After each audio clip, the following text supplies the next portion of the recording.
All right, you're gonna do great.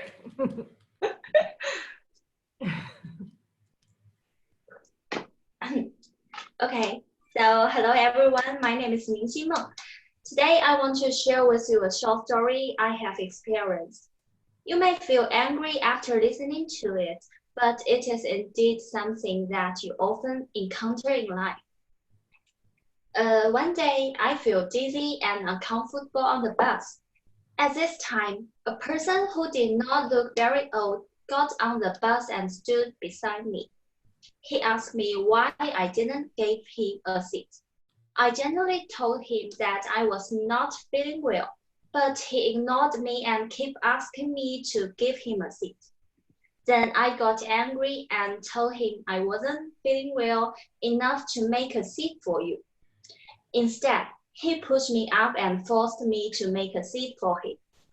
Finally, under the pressure of other passengers' eyes, I did not explain too much, but gave him a seat.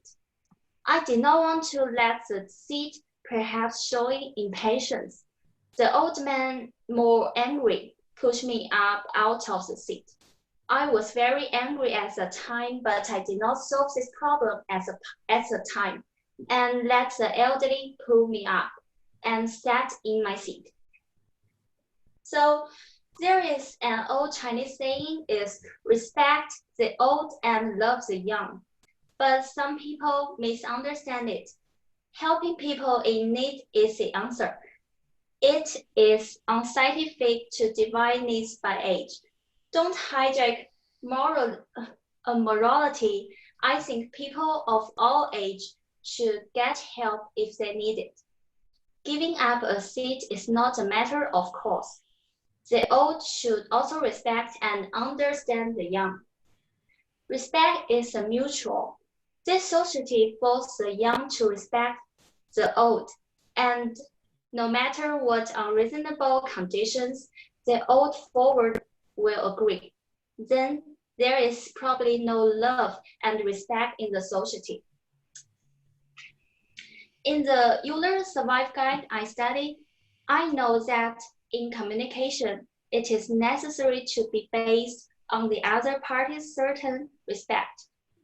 In my case background, I don't think the old man on the bus gave me enough respect. It is unscientific to divide needs by age. It is not necessary for me to give a seat to the elderly. When I am in trouble, the elderly should also respect and understand us young people. Therefore, I think it involves two relevant and meaningful concepts of communication, which I think are the cause of my relationship conflict with others. The first is cultural conflict. Each country has different ways of communicating. Then when communicating, we must know in advance whether there are some cultural taboos and try to avoid them when communicating. And the second is perspective on emotion. I think emotions can be cause of conflict. If a person often produces negative energy, then he will make everyone around you feel bad. This is also the cause of the conflict. The moral message in my case, I think, is respect. Everyone is an independent individual, and respect for others is a duty everyone should fulfill in today's society. In this case, if the older and I don't respect each other, there will be a bigger conflict. If I choose to respect the old man, this conflict will be reduced by the last half. For these two communication concepts, the conflict is very obvious. The first is cultural conflict. Cultural differences are one of the most unique aspects of the world. Since there are so many cultures, it means that we need to develop our own culture, but also to accept the culture of other countries. When there is a cultural conflict, do not disagree, but choose to accept. The second is perspective on emotion. If you are always sending bad feelings to people around you, it is easy to clash with them. They will get tired of what you say and become conflict. In the textbook, I found the new definition to manage moments of conflict. It is engage in self-reflection. If you reflect on something, you will greatly reduce the probability of conflict. If I could reflect on what happened on the bus in advance, there would be no such conflict. If the old man can reflect on his problem, we will not conflict. And if could reflect on what happened on the bus in advance, there would be no such conflict. If the old man can reflect on his problem, we will not conflict. And then I found the communication complex to improve communication in times of conflict is managing and responding to emotions. When conflicts arise, restrain yourself and don't easily show very angry or other emotions. Tell yourself in your heart, be clear. Choosing this concept can help people effectively control their emotions when conflicts occur and prevent unconscionable accept of conflicts and reduce harm to others. So I think communication is inevitable. This is the you cannot communication idea, and all behavior has simply potential and can be interrupted by others, whether we want them to interrupt our communication or not. I choose this communication principle because I feel that communication is an inevitable thing in interpersonal communication. In my incident, if I could communicate well with the old man, tell him I'm not feeling well and I can't give me a seat. Maybe the old man would understand me and not let me give up the seat, but choose to let me continue to sit in this seat and take a good rest.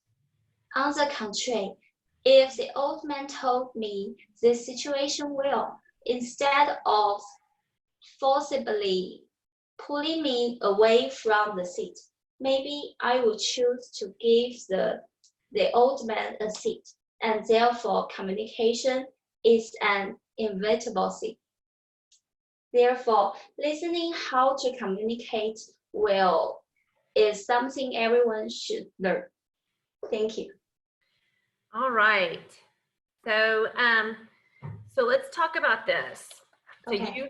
you have a very lovely interpersonal paper.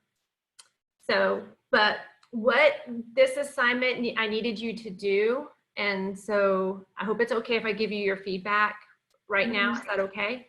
So Okay. what I needed you to do is to follow the outline in Unit 3. So even though it's all based on what you wrote on your paper, it's organized differently for the speech. And so there's a couple videos on there that you probably want to check out where I talk about like how it's organized. So this speech is organized with an introduction that is in a certain format. And then you have like, it's kind of like the paper, but this is where it starts to get different. So it's like your introduction, kind of like the paper. It goes to your main point 1, which is your background, like your story, which is just like the paper, like you tell us what happened. And then your main point 2 is where it gets a little different. Okay. And so I want you to pay attention to that. That outline that's on Blackboard is that's exactly what I want you to say. Okay. So like you did a really good job. Like I'm not going to say that your speech was not terrible, but I need you to follow that format that I gave you. Okay. Okay. So I'm going to send you this feedback tomorrow. And then what I want you to do is to use that outline that's on that speech, and then resubmit a video for your speech. Okay. Okay. So you can get, I want you to get all the points. Okay. And that's why I want you to do it that way. All right. And if you want, before you submit your speech, if you want to come watch the speeches on Thursday, you can come watch the speeches on Thursday, like on the Zoom. Okay. And you can just hang out and watch, and you can see, because you're not going to be the only one that makes this mistake. Okay. So, but hopefully there will be people that follow the instruction, and you can see what I'm asking for. Okay. All right. Very brave. Good job. You know, take a deep breath. Woo, shake it off. So what questions do you have before we end our Zoom meeting? What questions do you have? Question? Yeah, do you have any questions? I mean, you don't have to have any questions. Yes, I have a question. So, Okay. yeah, if she want to do it again, she just take a video and send it to